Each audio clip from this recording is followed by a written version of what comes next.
just got this. I'm sorry. Thank you. Thank you. All right, sir, is your name Thomas Lawrence May? My name is Thomas Lawrence May. Yes, sir. Okay, 1 second. Mr. Isles, are you there? Can you hear me? Sorry, I am, Your Honor. I apologize for my attire. I'm in Florida taking care of my father who fell out of bed and had to be taken to the hospital. So I was unaware that this was going to happen when I left, and I don't have my suit with me. All right, certainly, no problem. But thank you for saying that. We do have Mr. Ziegler connected now, as well as Mr. Barrett.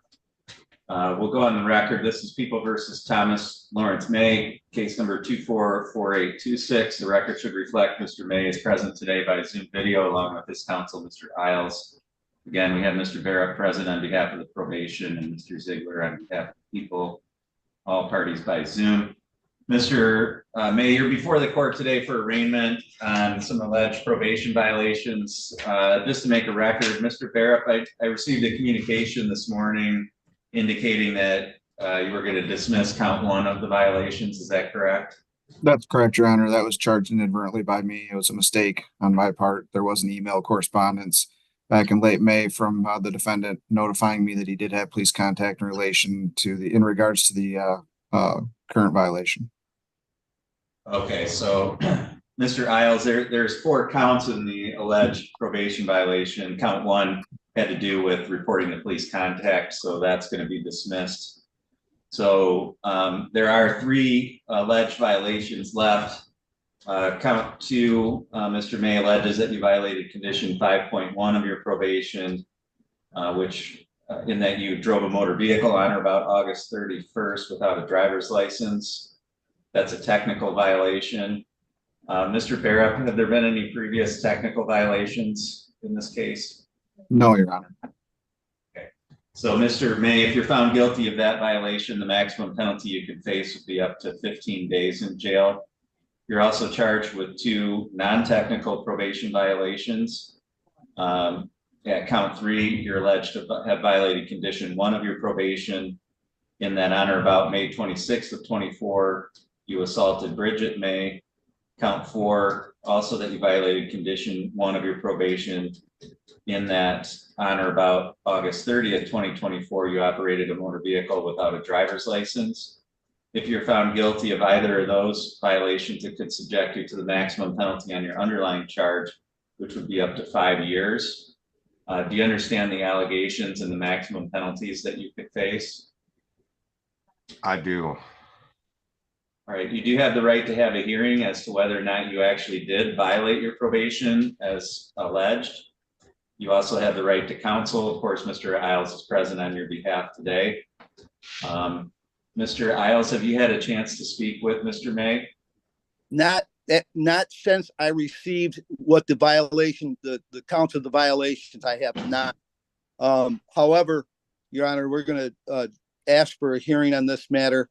I would note that my client has been very successful in sobriety court.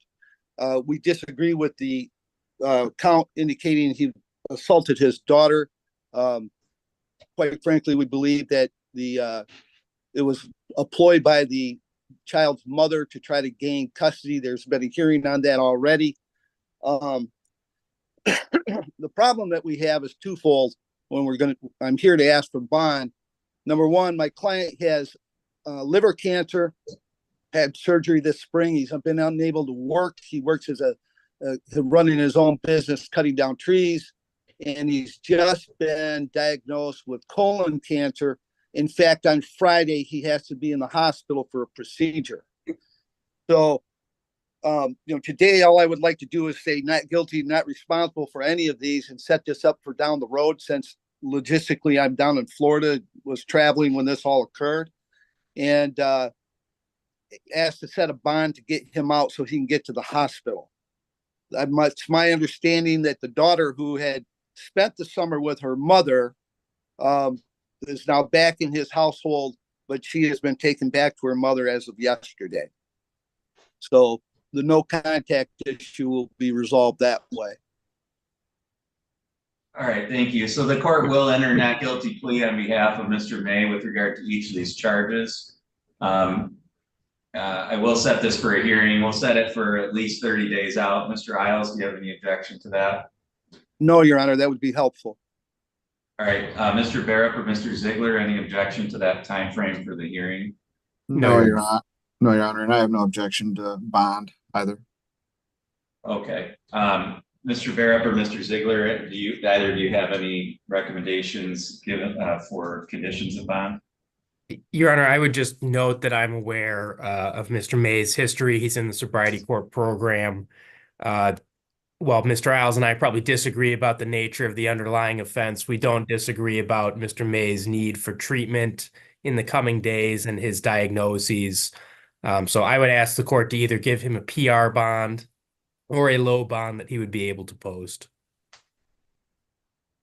Okay, given what the parties have indicated here on the record today, and despite the fact that one of these does involve some assaultive behavior, given the other mitigating circumstances, I find that a PR bond would be appropriate pending a hearing.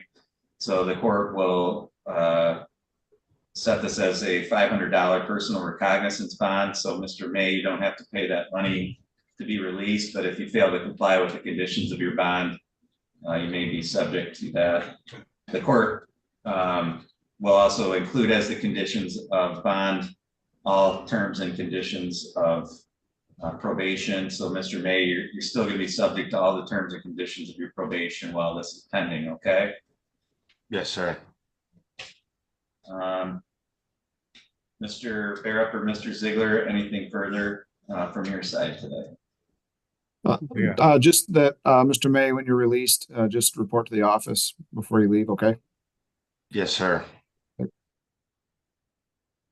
Mr. Isles, anything we missed from your side? No, Your Honor, thank you very much. Mr. May, did you have any questions at all? No, sir. Okay. All right, thank you. That's all for this hearing today. All parties are free to disconnect at this time. Thank you. Thanks, everybody.